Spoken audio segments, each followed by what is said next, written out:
Good morning to you all. Welcome to this morning's week or our weekly Business 101 webinar. Before I continue, I'm sure most of you have heard what happened last night at 8 o'clock. So please, I am repeating in terms of this pandemic, COVID, whatever the number is as they specify it, please can we ask, wear your mask, sanitize, and social distance. And then you have COVID protocols that needs to be adhered to depending where you work and how you work on those components. From my opposite side, please, we ask that nicely. I'm repeating it. What does Preston say? He's showing us wear the mask, keep the distance, etc. So please, with COVID rife in our country presently, I cannot emphasize it more than what I have done, and I request you please to adhere to those protocols. Returning to the subject of our business, and you will find or remember that last time we spoke about the reason for training. And there was three components that stood out during that presentation, and that was we will be training for profitability, and without profitability, there is no business. To improve your business, you can compete and improve your competitiveness through training. And then obviously the last one that came out on our previous sessions was to be a sustainable business. Just to recap on some of the examples that we have mentioned. If you have trained an individual, a member of your staff, or even trained yourself, and you can shorten the time that you spend on a specific job, that will add to the profitability. If you've trained, you could add to the professionalism and the way you conduct yourself, which will improve your competitiveness and it will put your organization into demand. And with those two added, you will find that yes, we have a job tomorrow and the day thereafter, that then adds to the sustainability. That was part and the say core components of our previous sessions. If we move on to say, okay, how do we train and for what reason do we train? Another component that comes up is to improve employability. Now, one would say, well, why do I want to train individuals to be employable? One can look at it from a broad industry perspective, but you can also focus on your organization. In other words, you've started with for example, a first year apprentice, and as you increase the years of training and you focused on certain training, that's why you are training an apprentice, you in actual fact improve the employability of that individual, not for the industry only, but also for yourself. So, because your demand for an employee carries on and it grows as your business grows. You will also see that there is a value. So, then there's also a value adding component to when you train. Now, these values are sometimes not measurable immediately, but over a period of time, that also then adds to this employability component. There's also a return on your investment when you train. So from a tax component, there is rebates. If you train an apprentice, it's about 25,000 Rand in the first year that you can have a rebate. If you are part of the skills levy, there's rebates over there up to 20% of what you pay. You will qualify for discretionary grants. It will improve your BEE rating. So all those components, the cost of training is seen as an investment with a return. It is not a direct cost that just keeps on climbing from a cost perspective. There is a return in terms of your investment in your staff when you do actual conduct training.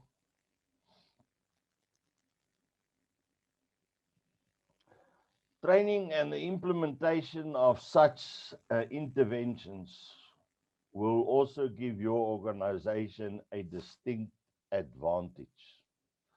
So, from a consumer perspective, the consumer will very clearly see that you are a training orientated organization versus a non training organization. From the point that they walk into the consumer's property, the way that they interact with the consumer, the way that they communicate with the consumer, the way that they address the consumer, and the way how they resolve the issues for the consumer will all be clear between a training orientated organization versus a non-training organization.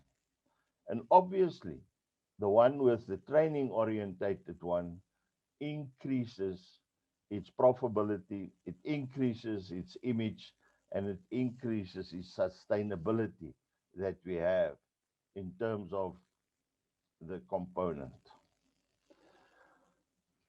Through the training and interventions of the training, you'll also get rated much higher than your competitors by your clients. We all know the story about service is key.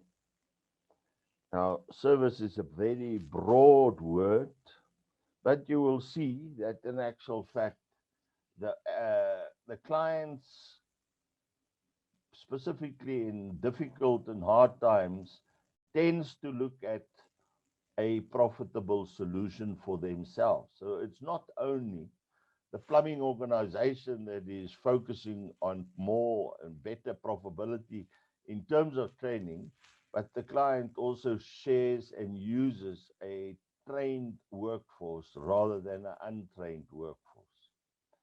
The risk for the client is also less in terms of the trained one versus the untrained one, and one can look at accidents that occur and happen presently with the debate that we have regarding the geezers, if they trained up to issue COCs versus they're not trained up to issue COCs, or let's say it differently, they trained up to have not one non-compliance in terms of the installation versus a number of non-compliances. And I'm fully aware that some of these non-compliance could be seen as petty, but there's certain non-compliance that is critical. And if we watch our social media, and you will see fires that have taken place, you've seen explosions last week that have taken place just in the geyser space. We move on to drainage, for example. I had a discussion with a lady that says, now I called out the plumber, and the plumber is splashing all over the media that professional and can render the service. The client tried to unblock the drain with a normal plunger. That same plumber that advertises professionalism, etc., arrives, and he has the same plunger that she had, and he tries it the same way, and after 2 hours, the drain is still unblocked. Still. So now it goes back that client, I can assure you, based on the discussion and the feedback I had, will never ever use that specific plumber again. Now, I am also sure that you are well aware that if you want to sustain your business, you have to continue and make sure that you service the client in a professional way to have return business. It takes you a large investment to secure a new client, but it takes you much less to retain a client. But to recover that client that you've lost is an absorbent amount that you have to spend on making sure that not only that client is returned into your client base, but that you don't lose other clients based on the feedback given by that specific client. So, service is key to sustainability, and service cannot be rendered without training. You can think for yourself in your operations, even that 5 or 10 or 15-minute toolbox talk is in the broad term seen as training, provided that we sharpen the individual's actions, the line of thinking, adhering to those specific interventions. And if we go to today's situation, if you just sharpen and ensure that they adhere to the COVID protocols, and we will see if we go back to our IOPSA experience during the hard lockdown at level 5, there was a vast number of interventions, but we came out tops to ensure that the clients were satisfied. We adhered to those components. We made the clients feel safe, although we had some challenges. Again, these things can be addressed, and the clients will feel that they're getting the best service from a organization. That is important, and that comes through training, all of it. We'll also see that there is a move within our broader training component to be project based, and your learning is also project based, that can be used very successful.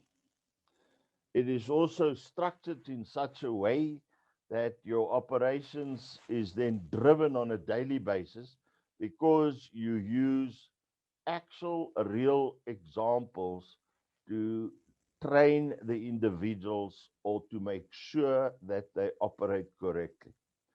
You'll also see with the advent of our digital age and the virtual reality and all those type of things, we think it's still far ahead and it's only available for individuals playing these computer games, etc. You will see that within the plumbing industry, within the next 12 months, you will be amazed to see how these training technologies have infiltrated our training methodologies to make sure that we can train at a cheaper rate and also to secure a better outcome of these components. And I would ask you to please have a look and see how can we use this technology. I'm sure that some of you that is specializing in drain cleaning, leak detection, pipe relining, if I just mentioned 3 of these latest developments, although not so late, but it is not formally included in our formal curriculum per se, but it's there. But without training, those technologies will not be able to be used. And that is where those individuals that focus and specializes on that so-called new technology will not be successful unless they do have taken part in some form or another of training. You'll also find that these new technologies, such as the digital plumber and the smart technologies that is used to detect leaks, those manufacturers stroke suppliers will not sell the product unless you have gone through the training, which again shows you that on that specific project, the training is on top. You have to, it's a prerequisite that you have to move forward. Now, as individuals and as plumbing organizations, we have to plan that we ensure that we make use of these technologies and the training that is available for ourselves to do that. Then, in closing, it's something for you to think of, and we will probably address it later on the year with our next training focused Business 101. Says that competency cannot be measured. and we will all, well, have you passed or haven't you passed? But performance can be demonstrated. And with that thought, I'm going to leave you, and we'll see from our 72 participants, is there any questions, Karim, that we can answer at this time? Thank you very much, Nick, for that informative session. From my side, there are no questions. Um, I see that hand that was raised was probably just a mistake. Is there anything you'd like to add before I end off? Then we can also give Steve an opportunity to add something. I would just say thank you for the attendance. Let's participate in training. Training is growing as we move. If we take the IOPSA structure and organization, but in the order of the day is, please, ladies and gentlemen, stay safe. Wear your mask, sanitize, social distance, and adhere to our COVID protocols. I beg you, please. Thank you. I have done it. Thank you, Karim. It's over to Steve then if he wants to add. Yeah, morning, Nick. Thank you very much for that. And Kareem, again, I think just to emphasize, I think, on a daily basis, Nick, between ourselves and Kelly and Steve and the regional sort of chairman of IOPSA, we've received numerous communications with regards to assistance and guidance in terms of training. And that can come from, reading the standards or understanding the standards.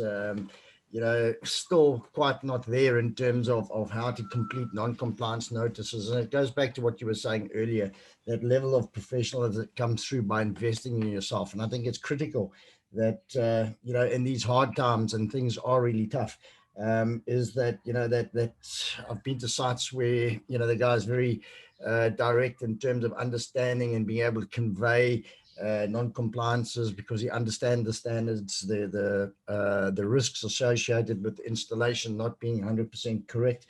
And again, it just adds to that bottom line. So as much as we sometimes look at it and say to ourselves, oh, I've got to learn, or I've got to do this, or I've got to do that. But, I always take learning as like a geyser. What you put in is what you're going to get out. So if you've got very little pressure coming into that geyser, you're going to have very little coming out. And I think if we apply that same principles to ourselves, how we invest in ourselves in terms of that time is finding that time where you can actually sit down and go through these things. And we're all different. I mean, mine is very early in the morning. I'm up and I'll go through things just to get the day up and running and just go and see where I can also learn. And I think it's one thing about life is that we can never, stop learning. There's always something that's happening in our industry that is going to assist and add value to us. And I think we've also seen it, Nick, with the students. I mean, jump in. I mean, we can see how the students, in terms of how they've grown and how, we put mentors in place to try and assist and guide. So there's a massive amount that we're doing. And again, we just got to open our mouths and be fed, because there's a massive amount of training that's out there. The new LMS system with regards to IOPSA, again, to be able to go and study and do things in your own time at your own leisure. So these are innovative things that we're putting together to try and add that more value to the plumber and to the consumer at large. Steve, I can just add, training is key to any organization. Without training, you are setting up yourself to fail. Now, as you said, whether it is the full apprenticeship, whether it's the skills program, the plumber's hand, whether it's the IRM, install, repair, and maintain, that training has just added value, as we've seen across the board, to this roughly 300 students that are presently there, uh, being trained in one form or another to improve themselves and grow right up to a qualified licensed plumber. And hopefully, in the short term, we will be able to grow these licensed plumber into master plumbers. Thank you very much. All through training. Yeah, no, definitely, Nick. And I think that's the key thing. We look at it. I was at a meeting last week, where again, we're talking about youth unemployment guidance in terms of where did these individuals go when they finish university or finish matric or whatever, and just having that plan out there. I mean, it was quite scary to see that there was like 7 million people that are unemployed with no opportunities, but they are, in terms of where we can fit these individuals. And I think we can all play a part of it. Each and every one of us that is here is, like you've said, is to be able to just open up the door to be able to take one of these students in terms of, adding your value to them, so as Nick says, it costs you nothing. They'll come in with a stipend and they'll have their toolboxes and their PPE and everything else. And all that Indra is requesting is that you just impart your knowledge as well as the knowledge that the students get, which is going to lay the platform down for us in years to come. So, become a part of it. I think sometimes we'll look at things that I don't want to do that. It's too much of an issue. But let's go back to ourselves. Somebody gave us an opportunity, to be able to become a plumber, to be able to get into an apprenticeship or a learnership or whatever it was. So let's look back at that and maybe just pay it forward, if I can call it that, by opening that door to be able to give somebody an opportunity to be able to be the best that they can be. So I just want to say thank you, Nick, for this morning, to all our attendees this morning. As Nick said, please, let's just keep it safe, keep it tidy. Let's just keep our staff safe and the public safe, and take care and have a wonderful week ahead. Thank you.